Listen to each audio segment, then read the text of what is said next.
하나님, 교회 안 아프게 해주세요. 예수를 기도드렸습니다. 아멘.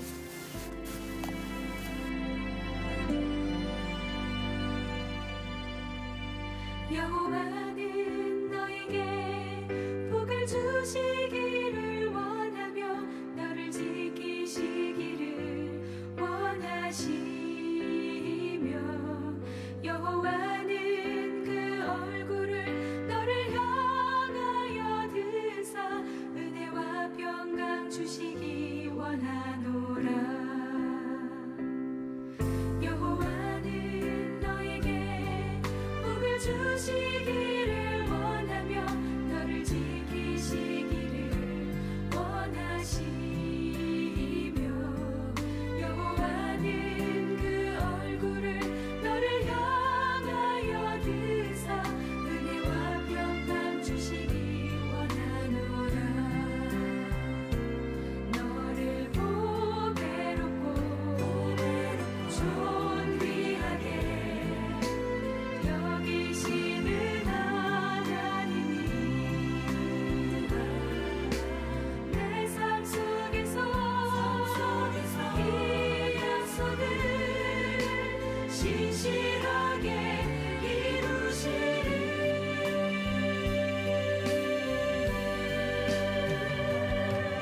나의 기름진 것으로 하늘의 신령한 것으로 너를 복주시고 지키실 하나님이 너의 영혼 잘 되도록 은혜 베푸시며 영광으로 인도하시리. 나의 기름진 것으로 하늘의 신령한 것으로 너를 복주시고 지키실 하나님이 너의 영혼 잘 되도록 은혜 베푸시며 영광으로 인도하시리.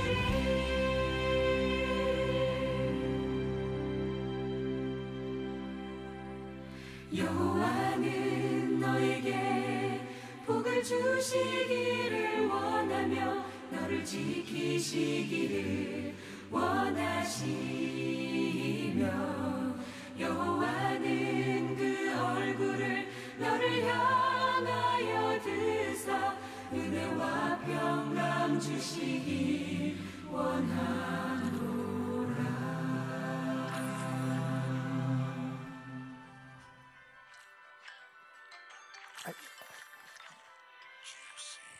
예, 죄송합니다. 아이, 제가 게임에 빠져가지고 지금. 아유, 죄송합니다. 이번 판 끝냈어야 되는 건데. 여러분 혹시 그 캔디 크러쉬라고 하는 게임 아십니까? 좀 오래되긴 했는데 요즘 아들이 이 게임을 하고 있길래 그건 뭐냐? 그랬더니 저한테 게임을 다운받아줘가지고 너무 재밌어요. 좀 신기한 게 그 같은 색깔의 같은 그 종류의 그림을 맞추면 캔디들이, 사탕들이 쫙 깨지면서 쏟아져요. 그리고 더 재밌는 건 그렇게 반복적으로 해서 점수가 올라가게 되면 이 게임을 하는 다른 이름도 잘 모르는 얼굴도 모르는 다른 사람들과 보이지 않는 경쟁을 계속하게 됩니다. 그래서 어떨 때는 한번 시작하면 거의 막 1시간씩 잘 안 되면 다시 하고 또 하고 또 하고 또 하고. 혹시 이 캔디 크러쉬라고 하는 게임을 모르시는 분들은 어렸을 때 했던 테트리스라고 하는 게임은 아십니까? 거의 비슷해요. 여러 종류의 조각 그림들을 맞추면 그림들이 이렇게 깨지고 무너지면서 점수가 올라가게 되는데 거기 한번 빠지면 그 즐거움에 빠지면 정말 헤어나기가 어렵습니다. 근데 게임을 오래 하다 보니까 눈이 침침해지고 요즘 밤에 어딜 나가면 잘 보이지가 않아요. 혹시 야맹증이 아닐까? 야맹증. 여러분 야맹증이 뭔지 아시죠? 밤에 휴대폰을 끄고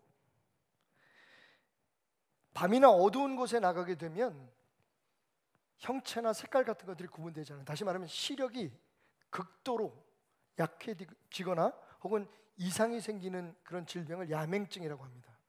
그런 분들은 밤에 운전을 하거나 혹은 밤에 무슨 약속을 잡고 하는 것을 조심하셔야죠. 왜냐하면 잘 알아보질 못해요. 잘 보이질 않습니다.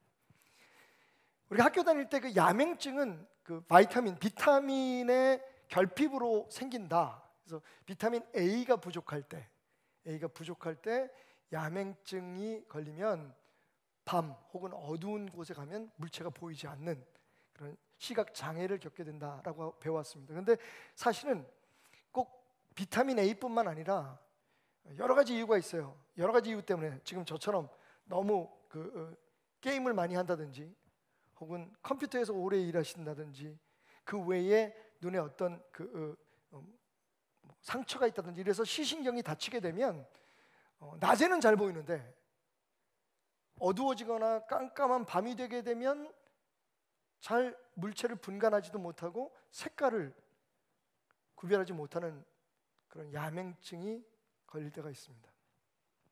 좀 심각한 병이죠, 그죠? 거의 만성 질병인 것 같습니다. 근데 여러분, 이 육체적인 질병 야맹증도 조심해야 되지만 우리 하나님의 사람들이 조심해야 될 게 있습니다. 육체적인 야맹증보다 더 심각한 영적 야맹증입니다. 불행하게도 이 시대에 많은 하나님의 사람들이 이 영적 야맹증에 시달리고 있습니다. 심지어는 이게 만성 질병으로 한국 교회에 이미 자리 잡고 있는지도 모른 채 말이죠. 영적 야맹증. 왜 우리는 이것을 조심해야 할까요? 그리고 이것에서 벗어나는 비결은 뭘까요? 자, 오늘 말씀을 보겠습니다. 우리가 너무 잘 알고 있는 성경 말씀 가운데 제일 긴 장을 가지고 있는 시편 119편. 자, 그 중에서도 우리가 한 번쯤은 듣고 혹은 외우고 있는 말씀이 오늘 우리가 함께 읽었던 본문 말씀의 첫 절인 105절입니다. 시편 119편 105절 이렇게 말씀하시죠. 주의 말씀은 내 발의 등이요. 자, 한번 따라해 볼까요? 주의 말씀은 내 발의 등이요 내 길의 빛이니이다. 시작. 내 길의 빛이니이다. 우리가 너무 잘 아는 말씀이에요, 그죠? 하나님의 말씀이 우리가 걸어가는 한 걸음 한 걸음 그 발등 앞에, 발자국 앞에 등불이 되고, 그리고 우리가 살아가는 길에 등대처럼 그 길을 비춰주는 빛이 된다. 자, 이 말씀을 다 알고 있는데 사실 이 말씀이 전제하고 있는 게 있어요. 한번 여러분 생각해 보시겠습니까? 자, 이 말씀이 성립되기 위해서 주의 말씀이 내 발의 등이고 그리고 내 길의 빛이라는 말씀이 우리에게 성립되기 위해서 이 말씀의 배경이 되는 상황이 있습니다. 전제되는 게 있죠. 그게 뭘까요?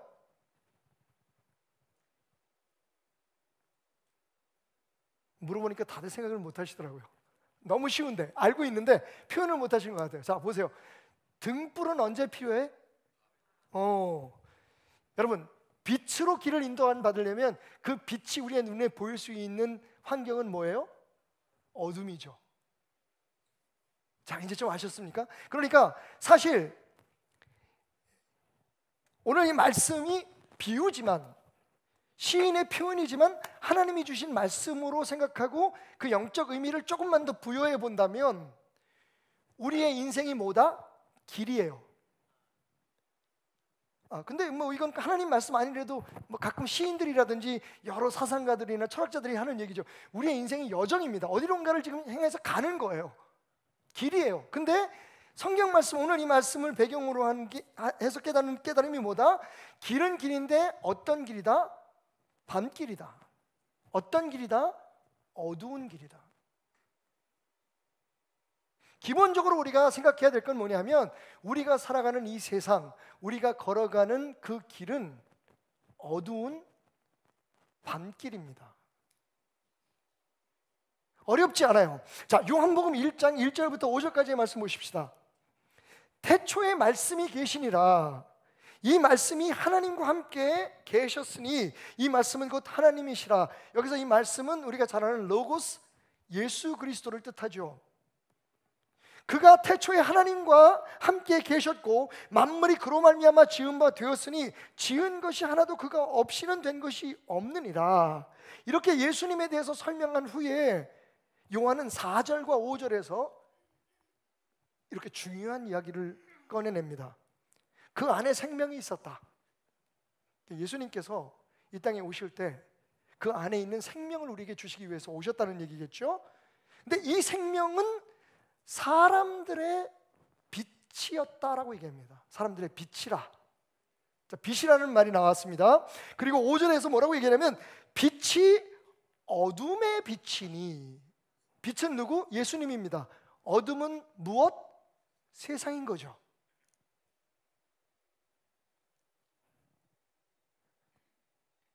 어둠이 깨닫지 못했다. 기본적으로 하나님의 말씀은 우리가 사는 이 세상이 어둡다고 얘기합니다. 요한복음에서도 마찬가지지만 시편 119편에서 우리가 사는 세상을 어떻게 전제하냐면 밤길을 걷는 것 같다.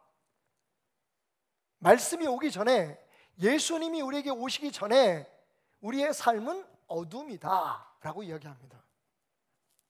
자, 그래서 우리가 야맹증을 조심해야 된다는 거예요. 많은 사람들이 다 우리 스스로 밝은 인생을 살고 있는 것 같아요. 뭔가 내가 알고 있다고 생각해. 뭔가 보인다고 생각해. 우리 나름대로 추측하고 판단하고 마치 밤에서 사는 사람처럼 생각하지만, 낮에 사는 사람들처럼 생각하지만, 낮에 우리가 보이는 길을 걸어가는 사람처럼 생각하지만 성경은 뭐라고 얘기하냐면 영적으로 너희는 어둠 속에 살아가는 밤길을 걸어가는 인생을 살고 있다라고 얘기합니다. 자, 사도 바울도 똑같은 얘기를 해요. 에베소서 5장 8절 말씀. 너희가 전에는 어둠이더니, 아주 딱 찍어서 너희가 전에는 어둠이었다라고 얘기합니다. 이제는 주 안에서 빛이라. 빛의 자녀들처럼 행하라. 여러분, 이거 정확히 아셔야 됩니다. 우리의 인생길은 뭐가 없으면, 예수가 없으면, 뭐가 없으면, 말씀의 등불이 없으면 밤길을 걷는 것 같아요. 예수를 믿어도, 하나님을 알아도 하나님의 말씀을 등불처럼 사용하지 않는 사람은, 하나님의 말씀을 빛으로 여기지 않는 사람은 그 삶을 여전히 어둠 속에 한 치 앞도 내다볼 수 없는 깜깜한 길을 걸어가는 것과 같다는 거예요. 우리 인생이 길이라면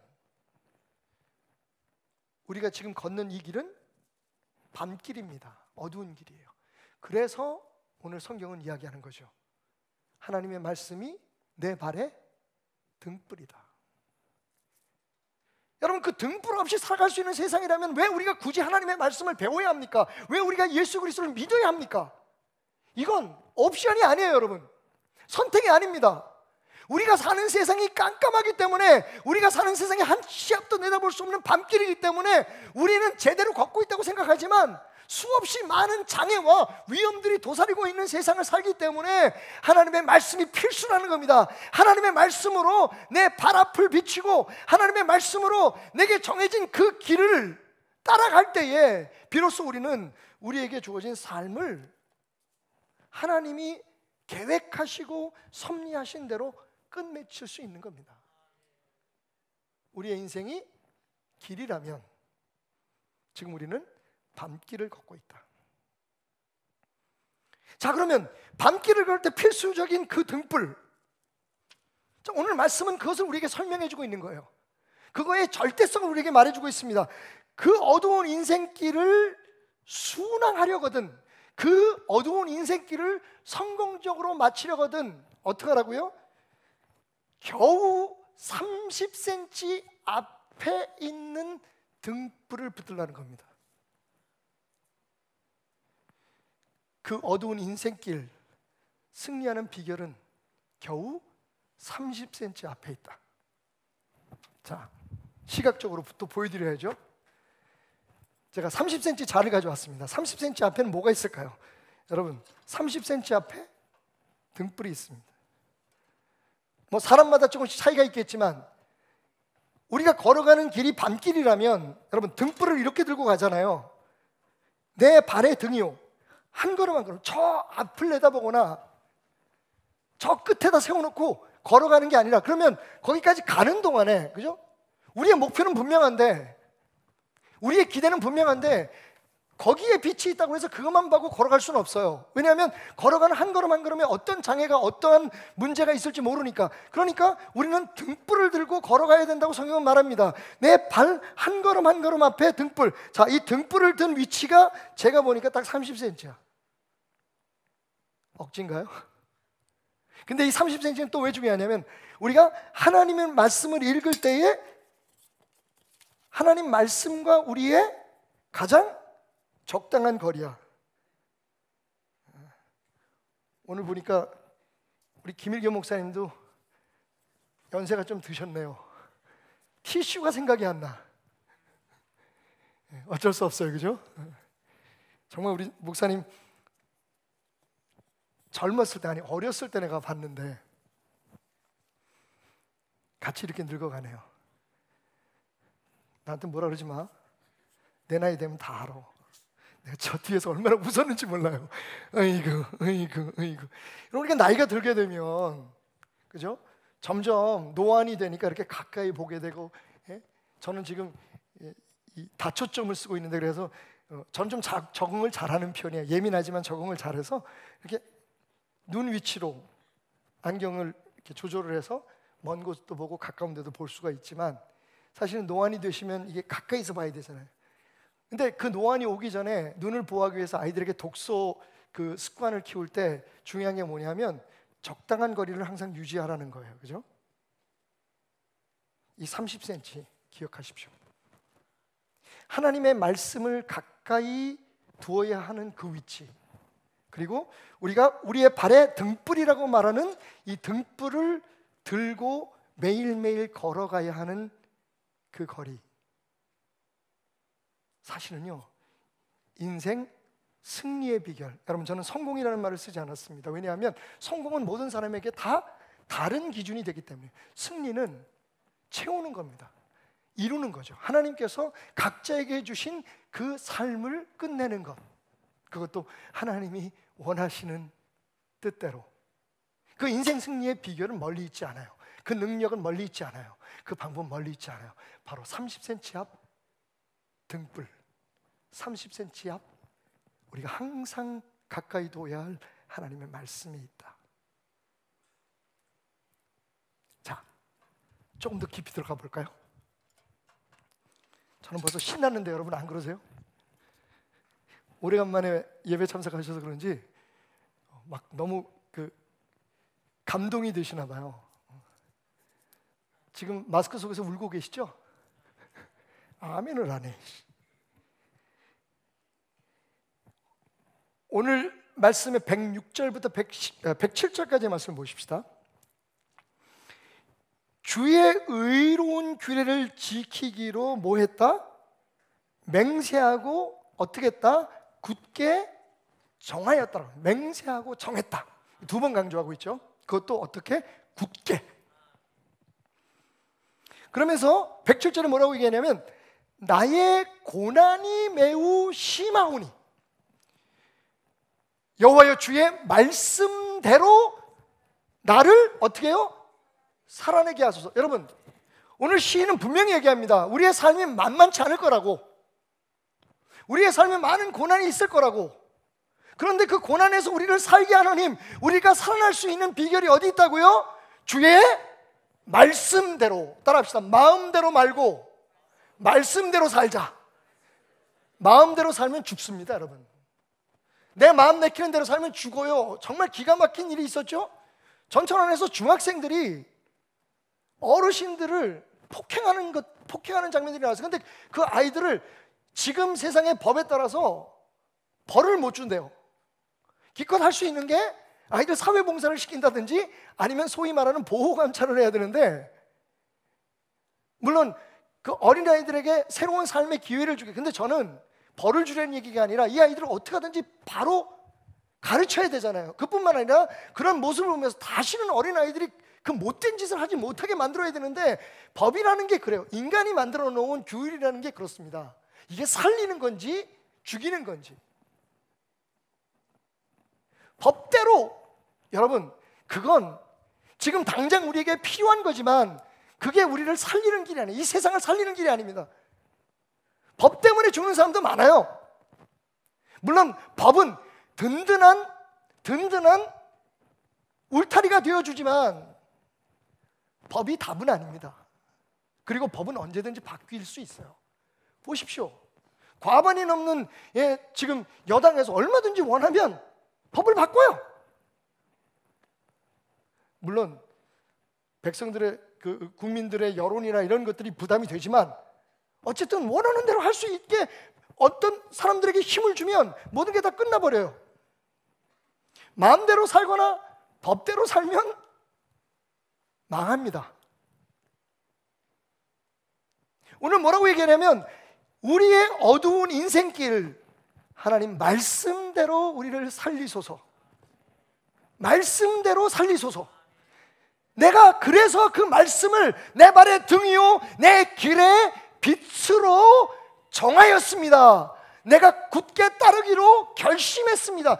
여러분, 이 신앙이 우리에게 있어야 돼요.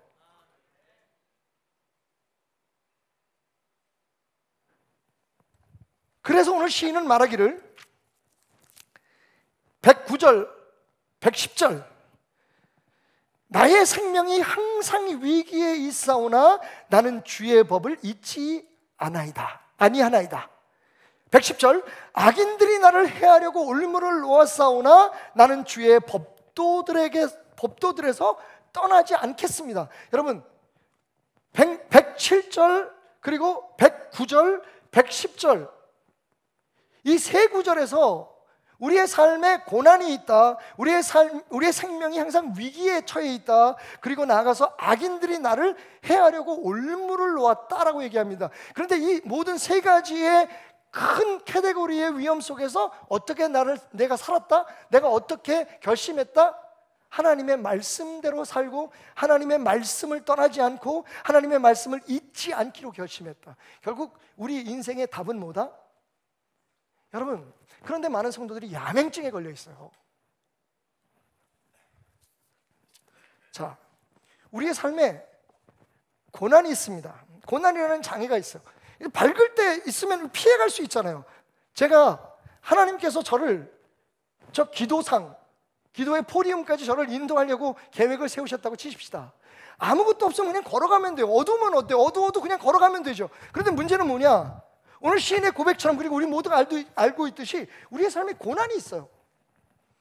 지금 우리가 겪고 있는 코로나19 같은 고난이에요.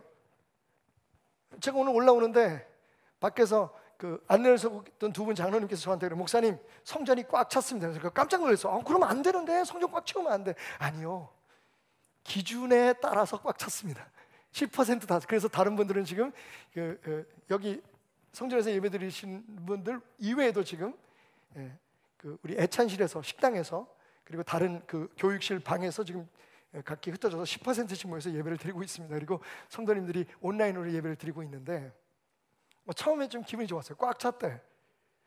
그래서 우리가 이 코로나 오기 전에도 꽉 찬 적이 별로 없는데, 근데 들어와 보니까 10% 꽉 찼어. 물론 그때 사람의 기준에 따라서 물론 달라질 수가 있잖아요, 그죠? 근데 생각해 보십시오. 지금 우리가 이런 상황을 언제 기대나 해봤습니까? 우리가 바라기나 했습니까? 우리의 삶에는 우리가 생각하지 못하는 고난이라는 장애물들이 있는 거예요. 안타깝게도 이 사태가 지나가 나면 많은 분들이 이 고난에 걸려서 교회를 떠나거나 믿음이 약해지거나 혹은 삶 자체에, 예수 안 믿는 사람들은 극단적인 결정을 내리는 사람들도 있고, 그죠? 많은 어려운 일들이 있잖아요. 고난이라고 하는 장애가 있어요. 또 생명에 항상 위기가 있습니다. 질병이죠. 질병 같은 위기가 있어요. 우리의 생명에 질병이라고 하는, 혹은 그 외에 여러 가지 사고. 여러분, 사고를 원해서 당한 사람 없잖아요.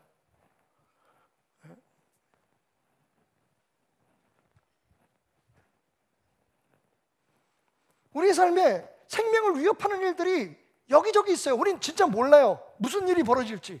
그러니까 밤길을 걸어가고 어두운 길을 걸어가는 사람들과 똑같아요.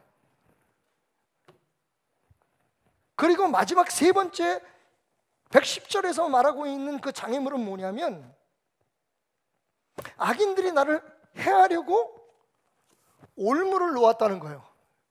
여러분, 우리의 삶의 가장 무서운 적은 사탄이겠죠. 사탄이 어찌하든지 하나님을 믿는 사람들 앞에, 하나님을 믿는 가정에, 하나님의 교회 앞에 여러 가지 많은 장애물들을, 올무를 놓고 있어요. 걸려들게. 사람들이 어리석게 깊이 생각하지 아니하고 많이 기도하지 아니하고 거기에 툭툭 걸려가지고 세상 앞에 지탄을 받고 하나님의 사람으로서 하면 안 되는 행동들을 스스로 하면서 자멸해 가요. 악인이 쳐놓은 올무가 있습니다. 그리고 개인적인 삶에도 그래요. 세상 사람들이 다 착한 것 같지는 않아요.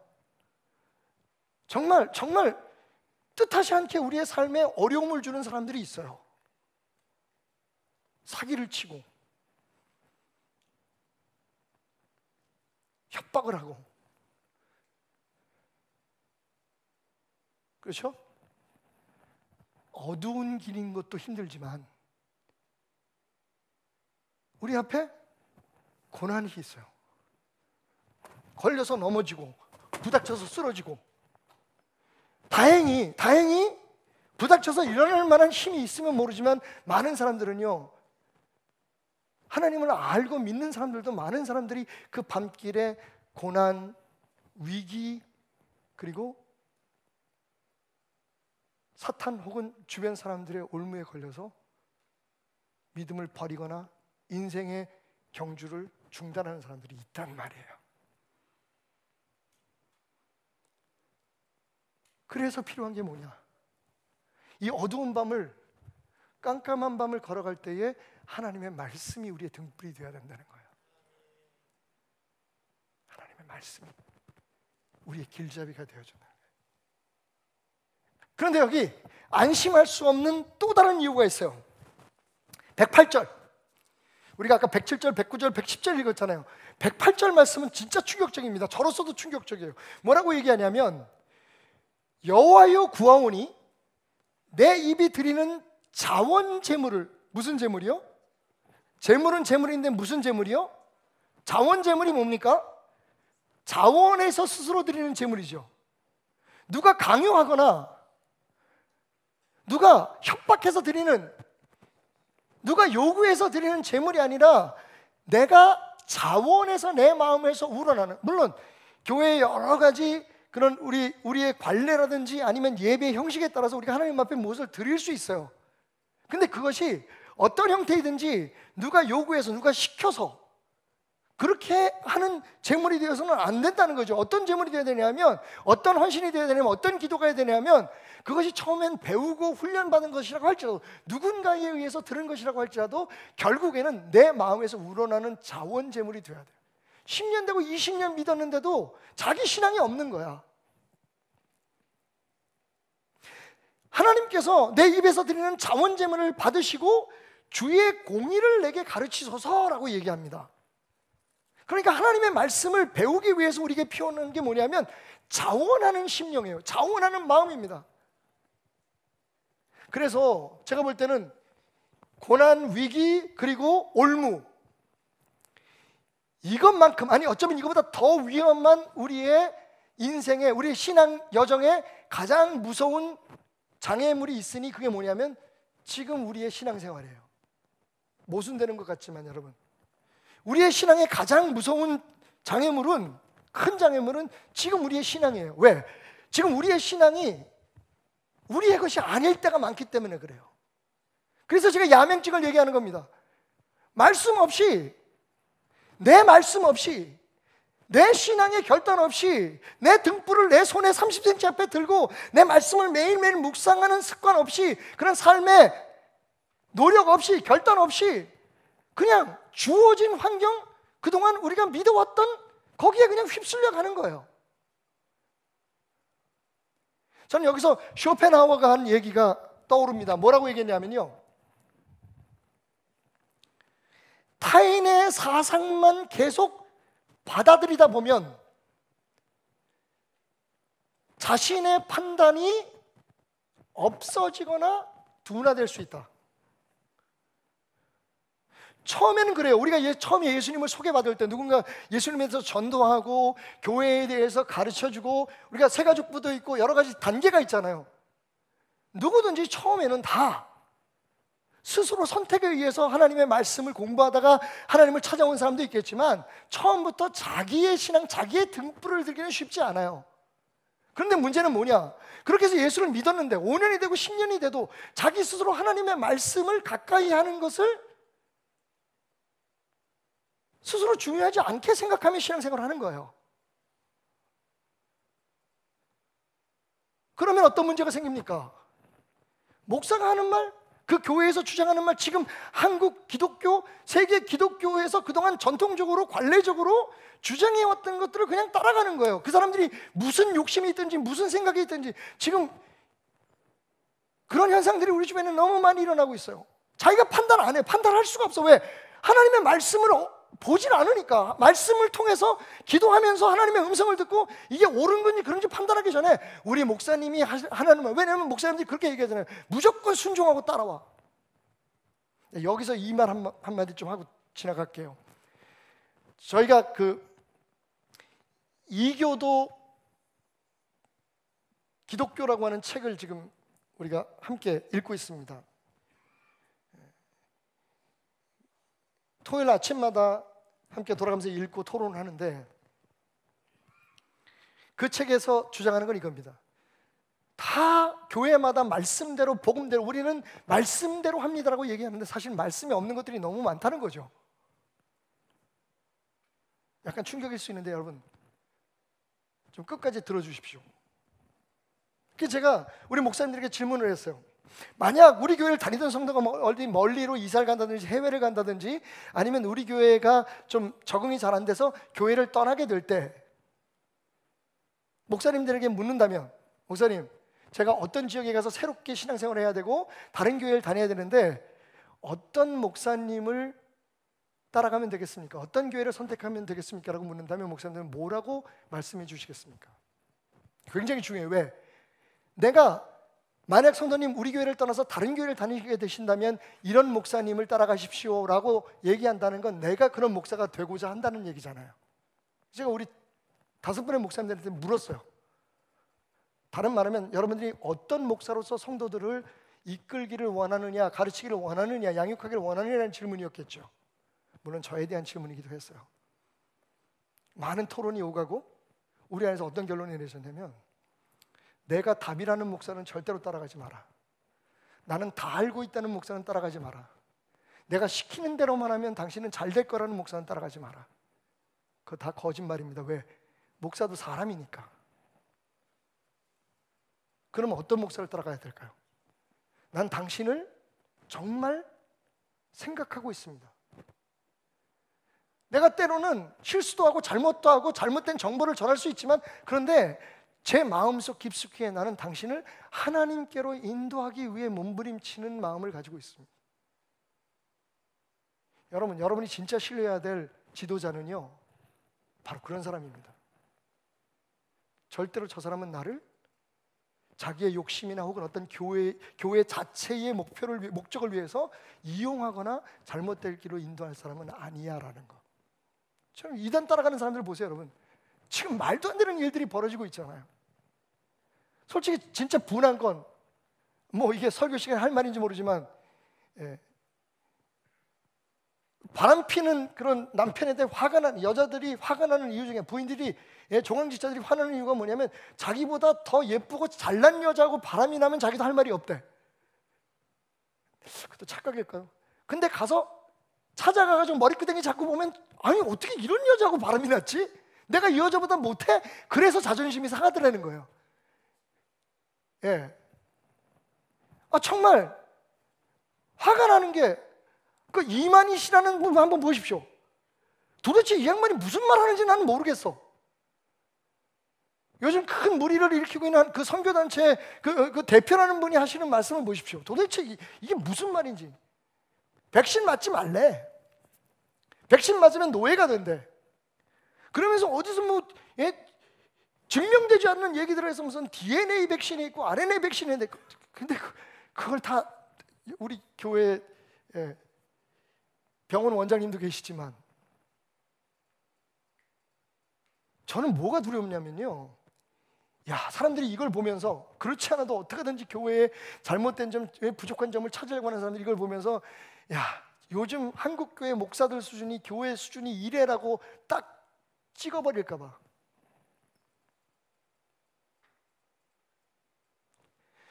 성경에도 분명히 나와 있어요. 여러분, 사실은 결정적으로 여러분들이 하나님 앞에 기도하고 말씀 안에서 분별력을 얻어야 돼요. 저는 이게 한국 교회와 지도자들의 문제라고 생각해요. 성도들에게 생각할 기회를 안 줘. 생각하면 죄야.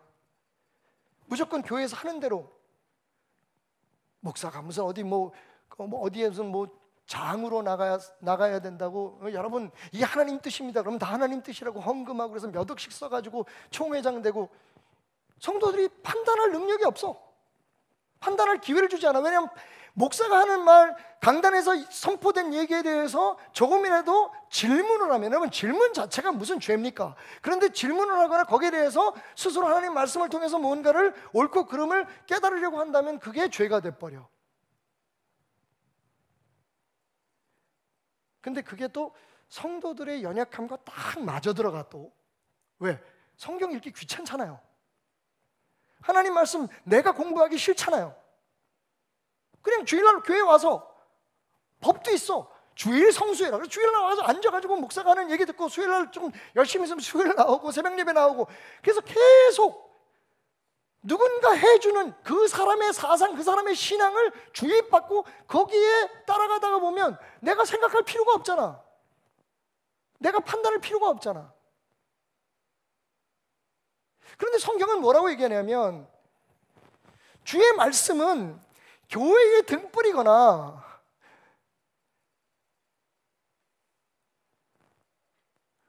목사만 소유하고 있는 빛이라고 얘기하지 않습니다. 여러분, 내 발의 등이라고 얘기해요. 내 발의 등. 그게 목사님을 통해서 들려질 말씀이나 어떤 설교자를 통해서 들려질 말씀이나, 사실은 여러분 이 말씀의 진짜 의미는 여러분 등불처럼 매일매일 삶 속에서, 이건 여러분 선택이 아니에요. 필수입니다. 하나님의 사람으로, 적어도 하나님의 사람으로 생존하려면 하나님의 말씀을 떠나서는 살 수가 없는 거예요.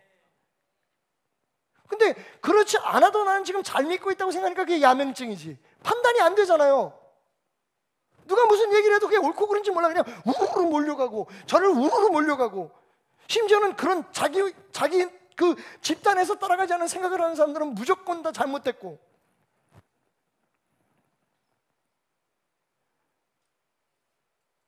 여러분, 사실은 등불 없이 밤길을 갈 수 있어. 이걸 이렇게 표현해 볼까요? 제가 등불을 들었어요. 자, 저는 답을 알고 있습니다. 여러분, 이게 하나님 말씀입니다. 같이 갑시다. 그러면 우리 교회 수천 명의 성도들이 전부 다 내 뒤에 달아 붙는 거예요. 다다다다 붙어가지고 목사가 들고 있는 등불을 따라가는 거예요. 여러분, 그게 하나님께서 우리에게 원하시는 삶이겠어요?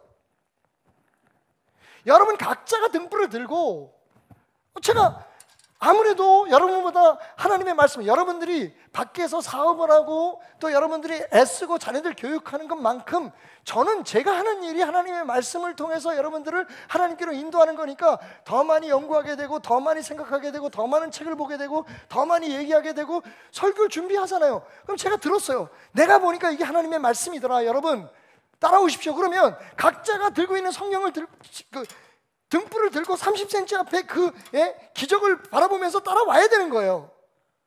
제가 저 혼자서 들고 온 교회가 저한테 달라붙어 있으면 그 문제예요. 여러분, 어둠을 이겨낼 수 없어요. 어둠 길을 승리할 수 없어요. 그러니까 지금 제가 만성화된 야맹증에 모든 성도들이 시달리고 있다.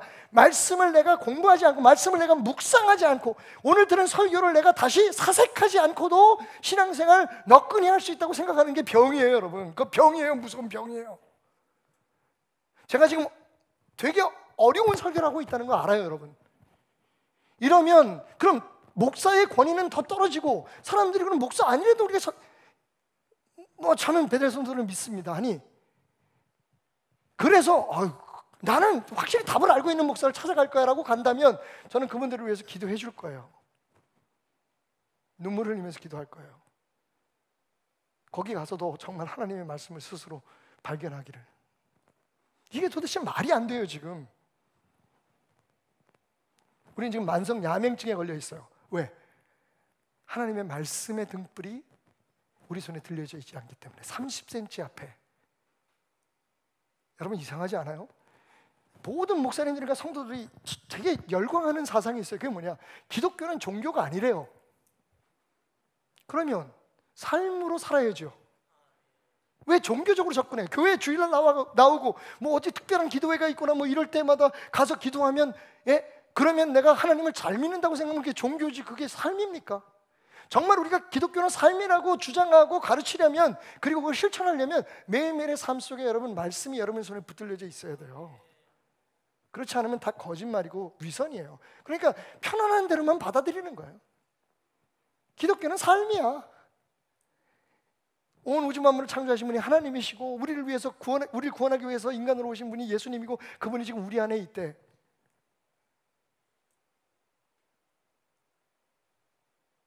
그런데 우리는 그 예수님을 종교적으로 접근해요. 믿어요. 법을 만들어 놓고. 성경 말씀에도 없는, 여러분 성경 말씀에 11시에 예배 드리라는 말이 있어요? 예배 드릴 때 찬송 몇 곡 부르고 사도신경 해라 말하라 있는 말씀이 있어요, 없어요? 근데 그게 하나님 말씀대로인데, 저는 그런 공격도 받았어요. 이 지역에 있는 어떤 목사님이 말씀하시기를, 지금 이제 다른 데로 가셨는데 우리 교회가 사도신경을 안 해서 이단이래. 그래서 사도신경을 했어요.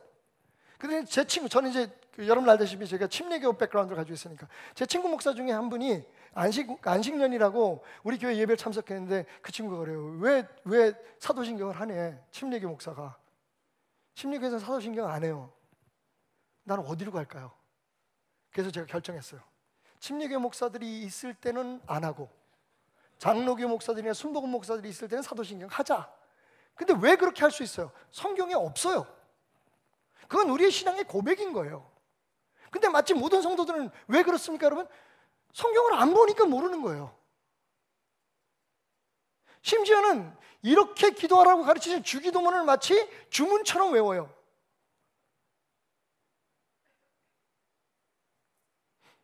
이와 같이 기도하라고 말씀하셨지 이 기도를 하라고 말씀하신 게 아니잖아요.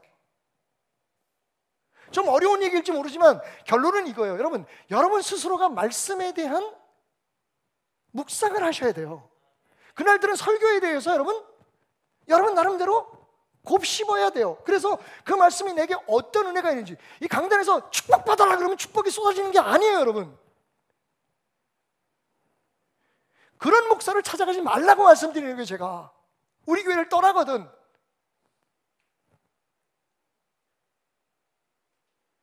저희 교회에서 물론 이제 성북 지역에서 사실은 제가 제안을 했어요.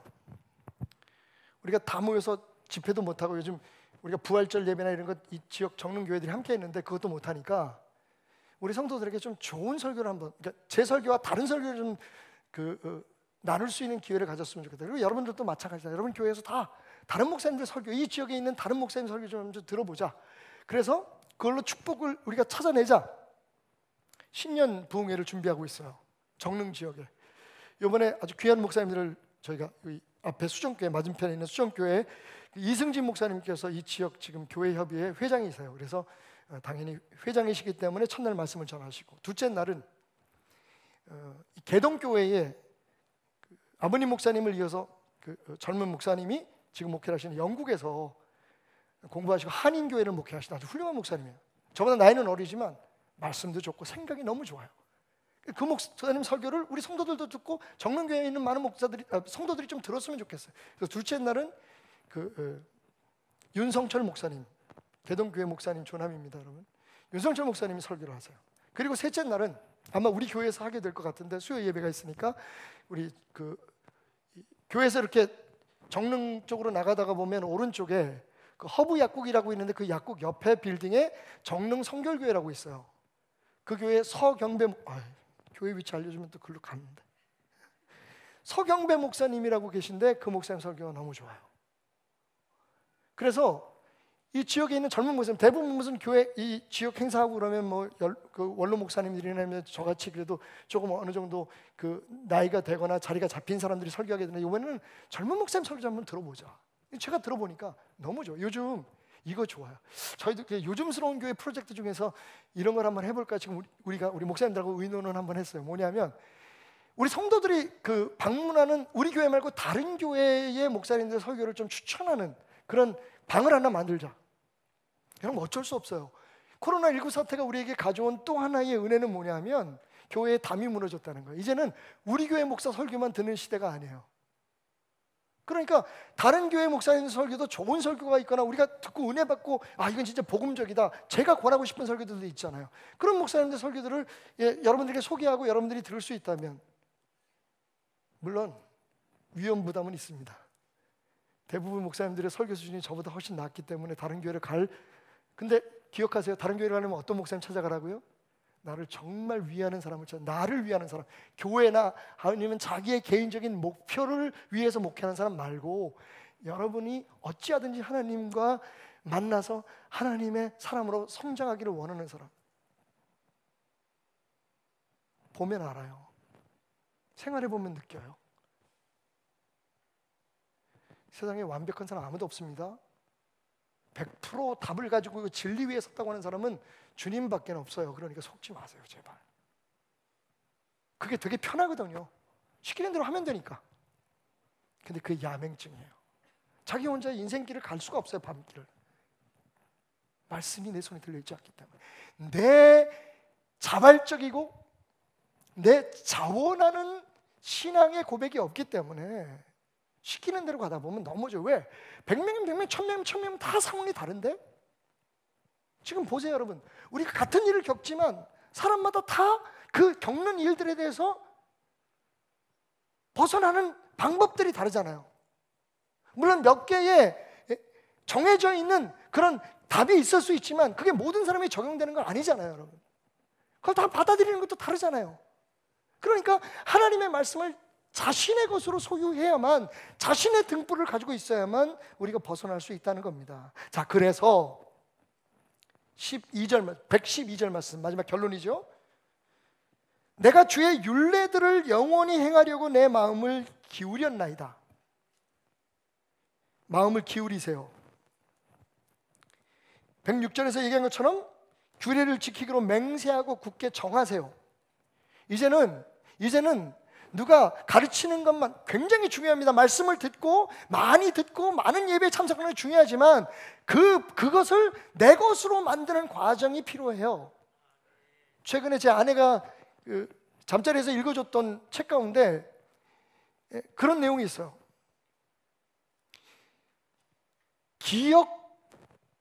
기억보다는 사색으로 얻어진 지식만이 참 지식이다. 여러분, 하나님 말씀 아무리 많이 외우고 하나님 말씀 여러분이 아무리 어떤 설교를 많이 기억한다고 해도 그게 나의 것으로 사색되지 않으면 그걸 우리는 묵상이라고 얘기하죠. 내 것으로 만드는 과정이 없으면 내 게 아니에요.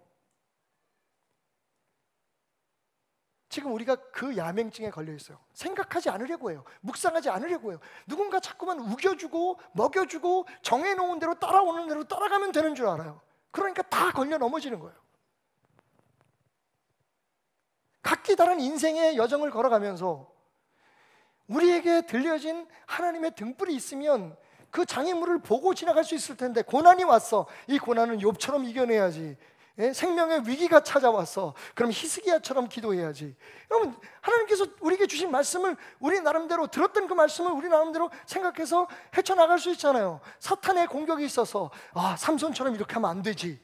그리고 마지막으로 우리가 지금 하고 있는 신앙생활은 정말 나의 것으로 내가 자발적으로 하나님께 드리는 헌금 11조 그리고 찬양 기도인지, 아니면 이렇게 하면 복 받는다더라, 어떤 수치적으로 어떤 원칙적으로 만들어가지고 그것을 배워서 마치 우리나라 교육의 병폐라고 얘기하는 그냥 암기식으로 신앙생활을 하고 있는 건지. 그러니까 답답한 거예요. 어떤 부분에서 얘기를 하다 보면 꽉 막혀서 이건 그냥 우리가 해왔던 거에서 전혀 한 걸음도 양보하려고 하지 않거나 하나도 다른 사람들의 의견을 존중하지 못해. 이 사람은 이 말씀에서 이게 깨달았고 이건 깨달았어. 그럼 우리가 함께 기도하면서 그 말씀을 풀어가고 거기에서 답을 찾아내고 이런 과정이 사실 굉장히 아름다운 신앙생활인데 이게 제가 볼 때는 캔디 크러쉬나 테트리스 같다는 거예요. 그래서 제가 여러분 제가 바보 다니는데 여러분 앞에 설교 시작할 때 그 게임하고 있었겠어요? 여러분 정말 하나님의 말씀이 얼마나 재밌어지는지 어떻게 하면요 그 말씀이 여러분의 것이 되고 그 말씀을 삶에다 적용해 봤는데 그게 완전 캔디 크러쉬나 테트리스처럼 딱 맞아가지고 우르르 부서져 봐. 그 문제가 해결돼 봐. 거기서 은혜가 임하고 거기에서 기적이 행해지고 하나님이 나를 향한 뜻을 딱 발견하게 되면 그게 재미있거든요. 그게 반복됨으로써 사실은 우리의 신앙에 하나님의 말씀의 즐거움이 내 신앙의 즐거움이 생기는 거예요. 사람은 즐거운 걸 따라가잖아요. 골프 좋아하는 사람은 매일 골프만 치려고 하잖아요. 고스톱 좋아하는 사람은 매일 고스톱만 치지. 술 좋아하는 사람은 매일 술 먹으러 가고. 그러니까 하나님의 말씀은 어떻게 우리의 즐거움이 되게 할 수 있겠어요? 맛을 봐야 돼요. 오늘 119편에 보면 주의 말씀의 맛을 보아서 그 맛을 꿀보다 달다고 얘기하잖아요. 그 꿀보다 달아요 여러분? 이렇게 우겨넣어주는데 매일 남이 하는 얘기만 듣고 앉아있는 게 꿀보다 달 수가 있어요? 어쨌든 그렇게 들은 말씀에도 여러분의 삶에 적용을 해서 캔디 크러쉬나 테트리스처럼 딱 그 말씀을 그 상황에다 딱 적용했더니 빠바바박 문제가 해결되는 거야. 빠바바박 점수가 올라가는 거야. 우와 재밌네? 그러면 또 하나님의 말씀을 찾게 되고 여러분 일단 중요한 건 여러분의 마음을 기울이셔야 돼요. 내 마음을 기울였다는 말은 여기서 사용된 동사는 나타타예요. 나타타라는 말은 뭐냐면 뻗어서, 그러니까 내 마음을 뻗는다는 말은 뭐예요? 하나님의 말씀을 시도해 보는 거예요. 하나님의 말씀에 기울여 보는 거예요. 여러분 알아요. 난 지금 나이가 많아서 이제 무슨 하나님의 말씀을. 아니 여러분 한 말씀을 붙들고 있어도 여러분 우리는 정말 중요한 힘을 가지고 있잖아요. 그게 뭐예요?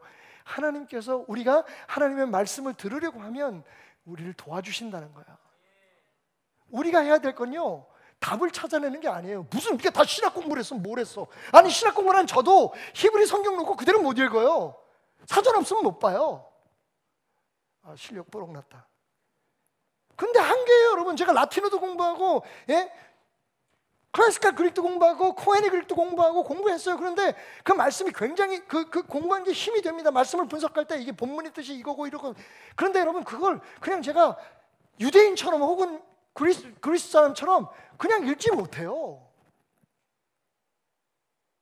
그런데 제가 여러분들에게 하나님의 말씀의 참 뜻을 여러분 알기 위해서 공부하십시오.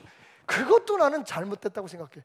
제가 믿는 건 뭐냐? 여러분이 적어도 하나님의 말씀에 마음을 기울이고 오늘 들었던 설교를 여러분들이 다시 한번 분석해보고 마음에 걸리는 게 있으면 질문도 해보고 그러면서 하나님의 말씀에 마음을 기울이게 될 때에 하나님께서 도움을 주신다는 거예요. 우리가 상상하는 것보다 여러분 우리 머리는 중요하지 않아요. 우리의 지식 중요하지 않아요. 그래서 내가 많이 공부했다, 많이 알고 있다, 나는 이런 사람이라는 걸 찾아가지 말라는 거예요. 성경에 나오는 모든 인물들 보면 정말 아무것도 아닌 사람들 들어서 하나님께서 이 세상을 구원하시고 역사를 이루세요. 그럼 우리는, 여러분들은 훨씬 그분들보다 사실 나아요. 뭐가 부족하냐? 하나님의 말씀에 마음을 기울이지 않는 거예요. 하나님의 말씀에 순종하지 않기 때문에 문제인 거예요. 그게 우리의 야맹증이에요. 밤길을 가는데 앞을 못 봐요. 하나님 말씀이 즐거워지시길 주님으로 축원합니다. 캔디 크러쉬 하는 것처럼, 테트리스 하는 것처럼 요즘 요즘 젊은이들이 하는 게임은 제가 잘 몰라서 근데 저는 그냥 그게 좋아요. 왜냐면 그게 제 수준에 맞아. 어려운 건 못 하겠어. 근데 여러분 한번 성취하고 나면 그 다음 걸 또 하고 싶어요. 한 레벨을 깨고 나면 그 다음 레벨이 기대돼요. 하나님의 말씀이 그렇게 우리의 삶 속에 즐거워야 돼요. 솔직히 말해서 교회 나오는 발걸음이 즐겁기를 저 그 얘기 잘 못하겠어요. 우리 베델교회는 그래도 되게 재밌는 교회임에도 불구하고 쉽지 않거든요. 교회 나오는 게 즐거워요. 나오면 또 해야 될 일이 있지, 섬겨야 되지, 근데 여러분 하나님의 말씀을 즐겁게 할 수 있는 방법은 제가 알아요. 마음을 기울이십시오. 시도해 보십시오. 여러분의 상황에서 한 말씀을 붙들고 1년을 버텨도 좋습니다. 적어도 주일날 들은 말씀을, 그래서 우리 베들교회에서 온몸 묵상이라는 것을 개발했잖아요. 설교를 들으면 그냥 듣고서 좋은 것만 딱 섭취해가지고 그냥 주워 먹지 말고 그 말씀을 한번 생각해 보는 거예요. 혹시 내가 이 말씀을 들으면서 놓친 건 없는지, 이 말씀이 내게 어떤 답이 되는지. 30m 앞에 하나님의 말씀의 등불을 들고 걸어가는 거예요. 주의 말씀은 내 발의 등입니다. 일단 등불은 켜야 되죠. 그리고 내가 들어야 합니다. 여러분, 저 멀리를 바라보지 말고 매일매일 삶 속에 하나님의 말씀을 등불처럼 30cm 앞에 들고 항상 말씀을 눈앞에 보고 묵상하면서 걸어가는 거예요. 여기 고난이라는 장애가 있네? 피어갈 수 있죠. 여기 생명의 위험이 있네? 이 길로 가야지. 여기 사탄의 올무가 있네? 참 못된 사람들이 나를 괴롭히려고 하네? 하나님의 말씀으로 벗어나야지. 내 신앙에 함정이 있었네. 내가 내 신앙이 아니라, 내가 내 하나님이 아니라 그 누군가의 하나님, 누구의 신앙을 따라서 그냥 맹목적으로 따라봤었네. 말씀으로 피해가야지. 마침내 저는 그곳에, 하나님이 제게 예비하신 그곳에 도달할 수 있게 된 것입니다. 30m 앞에 여러분의 인생 승리가 있습니다. 여러분, 일단 내가 즐거워할 수 있을까? 하나님의 말씀을 정말 재미를 느낄 수 있을까? 하나님의 말씀 속에서 내가 길을 발견할 수 있을까? 여러분, 그건 하나님의 몫입니다. 하나님은 우리에게 말씀하십니다. 마음을 정해, 마음을 기울여, 그리고 하나님의 말씀을 묵상하기를 시작해봐. 오늘 들은 말씀요, 이 말씀 여러분 집에 가셔서 일주일 동안 하루에 한 번씩만, 아니 그게 귀찮으시면 앉은 자리에서 몇 번만 다시 읽고 묵상해 보십시오. 우리의 인생은 어두운 밤길, 고난의 여정입니다. 우리 앞에 30cm 앞에 하나님께서 적당히 놓아주신 그 빛을, 그 말씀을 따라간다면 우리 모두는 하나님 앞에 당당히 승리자로 서게 될 것입니다. 그리고 우리뿐만 아니라 우리 곁에 있는 사람에게 그 말씀의 빛으로 그들을 격려하고 위로할 수 있게 될 것입니다. 고단한 인생길, 하루하루를 살아도 주의 말씀을 따라 말씀이신 예수 그리스도와 함께 걸어가는 여러분 되시기를 주님 이름으로 축원드립니다. 인생 승리의 힘, 바로 30cm 앞에 있습니다. 남의 신앙으로 내 신앙인 것처럼 착각하고 살지 마십시오. 당신의 등불을 드십시오. 고단한 인생길, 힘겨운 오늘도 예수 내 마음 아시네. 지나간 아픔도 마주할 시간도 예수 내 마음 아시네. 고백해 볼까요? 하루를 살아도 기쁨으로 가리. 예수 늘 함께 하시네. 후회도 염려도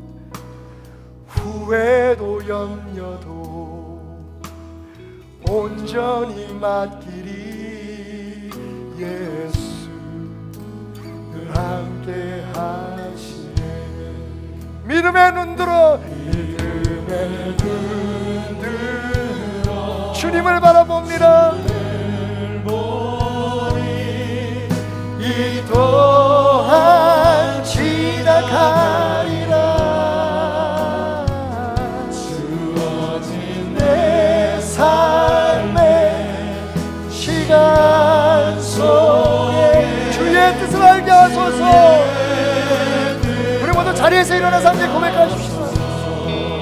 고단한 인생길을 걷습니다. 고단한 인생길 힘겨운 여러분 고백하십시오. 하나님의 사람들 앞에도 고난은 있습니다. 위기는 닥쳐옵니다. 어려움이 있습니다.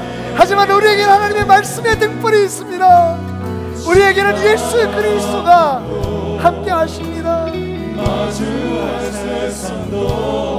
그런데 왜 그것을 가까이 하지 않으십니까? 33째 앞에 있는 축복.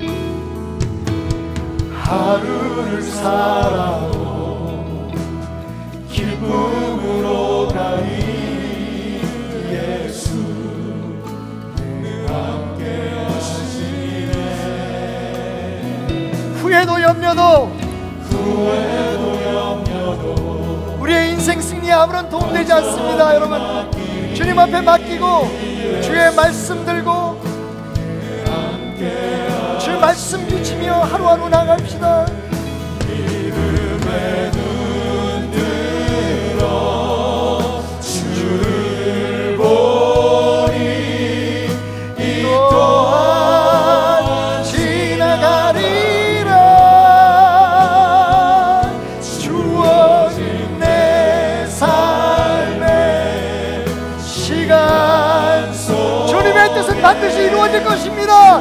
주여 오늘도 그래서 우리가 기도합니다. 주님의 말씀 등불로 내 삶 앞에 붙들고 하나님 들어올리고 우리의 마음을 기울여 주님 말씀 따라가기 원합니다.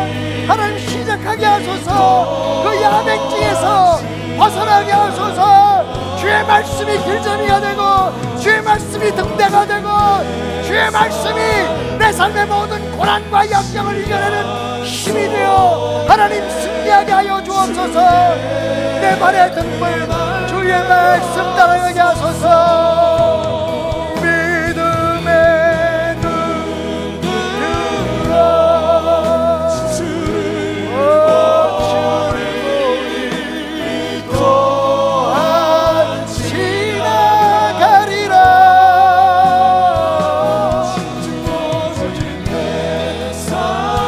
성도들을 주님의 말씀에 맡깁니다. 주님의 인도하심에 부탁합니다. 하나님 이 어두운 세상 춥고 떨리는 상황 속에 주여 우리 성도들을 주님의 손에 맡깁니다. 이 부족한 종의 기도를 들으소서. 주님의 손에 맡깁니다. 성령님의 인도하심에 맡깁니다.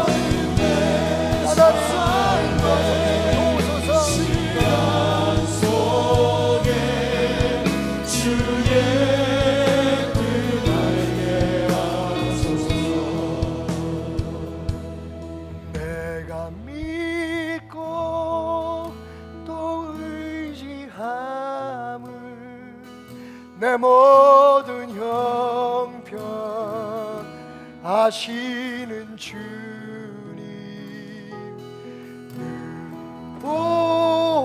보호해 주실 것을 나는 확실히 아네.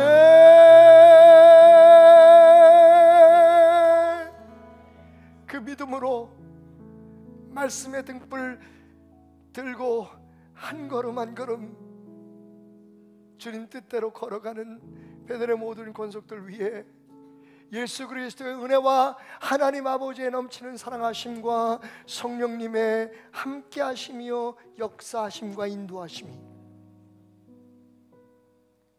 특별히 오늘 마음에 담은 예배를 드리고 자원하는 헌물을 드림으로 하나님 이게 나의 고백입니다. 누구도 그 어떤 조직이나 프로그램이나 어떤 단체도 협박하거나 요구할 수 없는 하나님을 향한 내 믿음입니다. 고백하는 성도들의 삶과 가정 하는 일들 위해 우리 베들의 모든 권속들의